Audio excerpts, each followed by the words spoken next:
Assalamualaikum warahmatullahi wabarakatuh. Perkenalkan, saya Nurul Atika dari kelas 01 SAKM 007, Prodi Akuntansi, mata kuliah Manajemen Bisnis. Di sini saya akan menjelaskan tentang manajemen bisnis. Manajemen bisnis adalah aktivitas perencanaan dan pengawasan terhadap suatu usaha atau bisnis. Tujuan kegiatan tersebut adalah untuk mencapai tujuan bisnis yang telah ditetapkan sebelumnya. Manajemen bisnis juga bisa diartikan sebagai segala upaya yang dijalankan sesuai dengan rencana untuk meraih target penjualan atau keuntungan. Manajemen bisnis dapat dipahami sebagai salah satu hal yang paling penting dalam perkembangan bisnis. Tanpanya, peluang bisnis untuk sukses tentu akan jauh lebih kecil, bahkan tidak jelas perkembangannya. Ada hal-hal yang mempengaruhi keberhasilan atau kegagalan suatu bisnis, yaitu yang kesatu ada mental. Kegagalan bisnis seringkali terjadi ketika perusahaan mendapatkan masalah atau pengelola perusahaan memiliki mental yang sangat rendah, sehingga mereka tuh hanya pasrah menghadapi masalah tersebut. Yang kedua itu ada pengetahuan bisnis. Sebelum Anda menjalankan suatu bisnis, Anda harus mempunyai pengetahuan dan pengalaman tentang bisnis yang akan Anda jalankan. Pengetahuan tentang bisnis ini sangat penting karena dengan memahami bisnis yang akan Anda jalankan, Anda bisa mengelola dan menghubungkan dengan bisnis tersebut.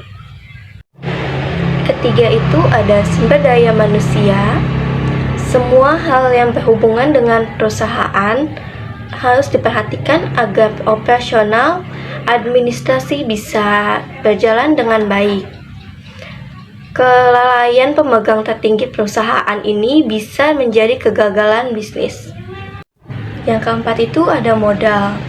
Modal merupakan hal yang paling penting dalam menjalankan suatu bisnis. Kadang kegagalan bisnis terjadi pada sedikitnya modal yang dimiliki. Bila modal cukup, bisnis lebih maksimal dijalankan. Namun, bila modal dalam bisnis tersebut kurang, tentu hal ini menjadi penghalang bagi bisnis. Yang kelima itu ada penjualan. Bisnis yang sukses bisa dilihat dari angka penjualannya.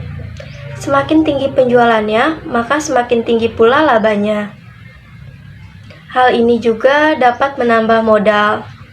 Pertambahan modal inilah yang bisa digunakan pengelola bisnis untuk mengembangkan usahanya. Dan yang keenam itu ada perencanaan bisnis. Sebelum menjalankan bisnis, Anda harus bisa merencanakan bisnis yang akan Anda jalankan. Bagaimana Anda memulai bisnis tersebut dan mengembangkannya. Assalamualaikum warahmatullahi wabarakatuh. Perkenalkan, nama saya Revanisa dari kelas 01 SAKM 007. Di sini saya akan menjelaskan tentang perusahaan berhasil. Salah satu perusahaan berhasil yaitu PT Unilever. PT Unilever adalah salah satu produsen makanan pokok terbesar di dunia multinasional yang bergerak di bidang produksi, pemasaran, dan distribusi barang konsumsi. Unilever memiliki lebih dari 400 merek, 14 diantaranya telah menggabungkan penjualan lebih dari 1 miliar dolar. Berdagang dengan nama yang sama dan dikelola oleh dewan yang sama, hingga saat ini PT Unilever Tbk mengalami peningkatan penjualan dan laba bersih. Di sini PT Unilever memiliki 3 strategi. Di antara salah satunya yaitu International Strategi Metode. Metode yang digunakan pada penelitian ini adalah menggunakan metode kualitatif dengan melakukan pendekatan secara deskriptif dalam hasil analisis lingkungan internal perusahaan. Dan yang kedua adalah Future Objective. Tujuan dari PT Unilever ini sebagian besar adalah memiliki perilaku perusahaan tertinggi terhadap apa saja yang bekerja dan bertanggung jawab kepada Unilever. Dan yang ketiga, itu ada competitor analysis. Unilever sesekali bekerja sama dengan pesaing dalam proyek tertentu. Seperti Hindustan Unilever atau bisnis Unilever di India, dan Tata Global Beverage adalah pesaing global utama dalam industri ekspor teh. Namun, mereka juga bekerja sama untuk meningkatkan praktik penanaman teh dan mata pencaharian ribuan petani. Petani kecil yang terlibat dalam industri teh di India. Dan juga PT Unilever ini memiliki strategi yaitu di mana mengeluarkan harga yang rendah tetapi memiliki kualitas yang bagus. Itu hubungan antara pelanggan pemasok, jadi kayak melalui sistem informasi untuk memberikan akses langsung dari pemasok produksi. Selain itu, Unilever juga melakukan cara tanya jawab konsumen dengan melalui media, tidak hanya media online tetapi dengan media cetak seperti sponsorship. Event-event PT Unilever dapat melakukan analisis pesaing. Berdasarkan hasil analisa dan pembahasan PT Unilever dalam strateginya, kelemahan internalnya berada pada posisi tengah dengan rata-rata perhitungan IV 2,519 dan hasil rata-rata EV sejumlah 2.850, yang berarti kemampuan perusahaan untuk mengeksploitasi, menangkap peluang, dan mengatasi ancaman yang dihadapi bisnis dalam keadaan sementara. Dari hasil EV juga dapat dilihat bahwa stabilitas keuangan Unilever ini relatif stabil. Ya, di sini saya akan menyarankan untuk menghindari kondisi yang tidak cukup baik di kemudian hari, PT Unilever dapat selalu memperhatikan kepuasan pelanggan dan melakukan inovasi pada produk-produknya. Dan yang kedua, PT Unilever dapat melakukan lebih banyak event-event dan promosi untuk memperkenalkan produknya ke masyarakat yang lebih luas lagi. Dan yang ketiga, dari hasil penelitian dapat dikatakan bahwa PT Unilever dalam menerapkan strateginya sudah cukup baik dan diharapkan untuk kedepannya selalu menjalankan strateginya lebih baik lagi. Dan yang kedua perusahaan yang akan saya bahas adalah Scarlett Whitening, yang dimana dipegang dengan Felicia Angelista.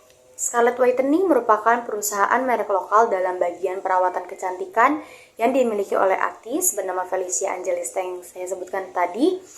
Dia berdiri sejak tahun 2017. Merek Scarlett Whitening ini diproduksi sendiri oleh PT Moto Beringin Abadi. Yang bisa saya dapat lihat di sini, Scarlett Whitening menggunakan strategi pemasaran yang cukup jitu dengan menggandeng sejumlah selebritas dan selebgram. Pada masa awal-awal promosi, Felicia sendiri dibantu oleh Rahel Fenya, Sumafina Sunan, dan Acha Sinaga. Kini produk Scarlett Whitening bahkan sudah menggandeng ambasador dari Korea Selatan seperti Song Joong Ki dan Twice. Pada masa pandemi, Valiant justru mengeluarkan produk baru yaitu Scarlett Whitening untuk perawatan kulit di rumah. Felicia memberikan diskon sebesar 30% pada produk terbarunya yang launching pada pertengahan 2021.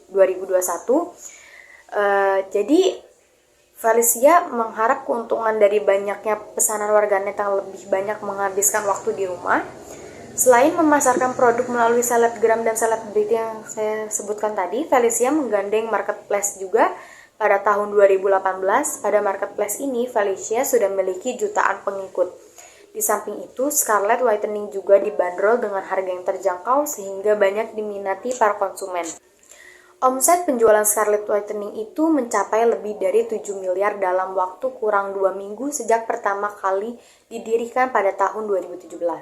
Pada tahun 2021, menurut data penjualan Scarlett Whitening yang disampaikan oleh kompas.co.id, dari hasil pemantauannya, brand ini kokoh berada di puncak penjualan dengan market share terbesar 57%.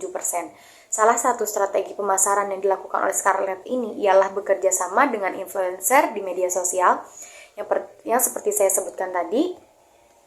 Tak hanya itu, tetapi juga bekerja sama dengan influencer jenis nano, mikro, makro, hingga banyak mega yang memiliki berbagai jumlah followers. Kerjasama yang dilakukan dengan influencer media sosial biasanya disebut sebagai endorsement. Jadi, mereka akan mempromosikan produk-produk Scarlett dengan foto atau video kreatif. Selain menggait influencer dan artis tanah air, dia juga sudah menggait artis Korea yang seperti tadi saya sebutkan tadi. Selain memakai strategi itu, Velia sendiri pun memiliki manfaat. Produknya ini memiliki manfaat-manfaat yang berbeda-beda sehingga calon pelanggannya bisa memilih sesuai kebutuhan Misalnya, yang varian brightening itu untuk mencerahkan dan akne khusus kulit berjerawat. Meski produk yang dihadirkan bagi pelanggan sudah cukup lengkap, tetapi bukan tidak mungkin bagi Scarlett untuk terus berinovasi lagi. Jadi, selain dia untuk muka, dia itu juga ada untuk perawatan tubuh, untuk kecantikan-kecantikan lainnya itu dia semakin meningkat. Selain promosi yang dilakukan dengan bantuan influencer, artis papan atas, hingga brand ambassador, Scarlett Whitening juga memiliki akun bisnis resmi di media sosialnya. Jadi menurut saya di sini adalah pentingnya ya dalam mempromosi suatu bisnis kalian itu sangat penting. Jadi masyarakat luas pun tahu dan target pasarnya pun kita dapat gitu. Jadi itu saja yang bisa dapat saya sampaikan. Selebihnya mohon maaf. Wassalamualaikum. Halo, Assalamualaikum warahmatullahi wabarakatuh. Perkenalkan, nama saya Malik Hakial Alimi dari kelas 01 SAKM 007, program studi akuntansi S1 Universitas Pamulang. Jadi di sini saya akan menjelaskan mengenai perusahaan yang gagal di negara Indonesia. Ada 3 contoh perusahaan yang gagal berada di Indonesia, yaitu yang pertama ada Blockbuster, yang kedua ada Kodak, dan yang ketiga ada BlackBerry. Saya akan menjelaskan satu-satu mengenai perusahaan yang gagal yang berada di Indonesia. Dari yang pertama ada Blockbuster. Blockbuster itu kesalahannya karena strategi dan ketidakmampuan beradaptasi dengan perubahan teknologi menyebabkan perusahaan penyewa video ini menjadi usang. Jadi strategi dari Blockbuster itu salah, dan juga Blockbuster ini tidak mampu beradaptasi dengan teknologi-teknologi yang lainnya. Nah, menyebabkan perusahaan ini menjadi usang gitu, jadi bangkrut atau gagal lonjak naik gitu. Dan yang kedua ada Kodak. Dari Kodak ini dia tidak mampu bersaing dalam era fotografi digital dan terlambat melakukan transisi dari film ke teknologi digital.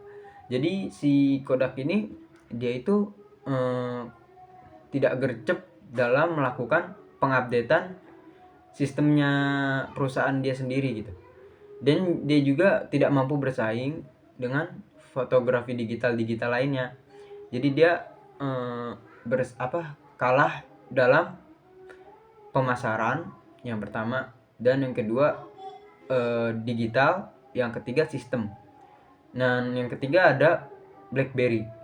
BlackBerry ini dia itu kehilangan dominasi di pasaran smartphone setelah gagal berinovasi. Lalu dia juga gagal bersaing dengan Android dan iPhone. Jadi si BlackBerry ini setelah dia gagal berinovasi, dia juga tidak mampu bersaing dengan pasaran smartphone, Android, dan iPhone lainnya gitu.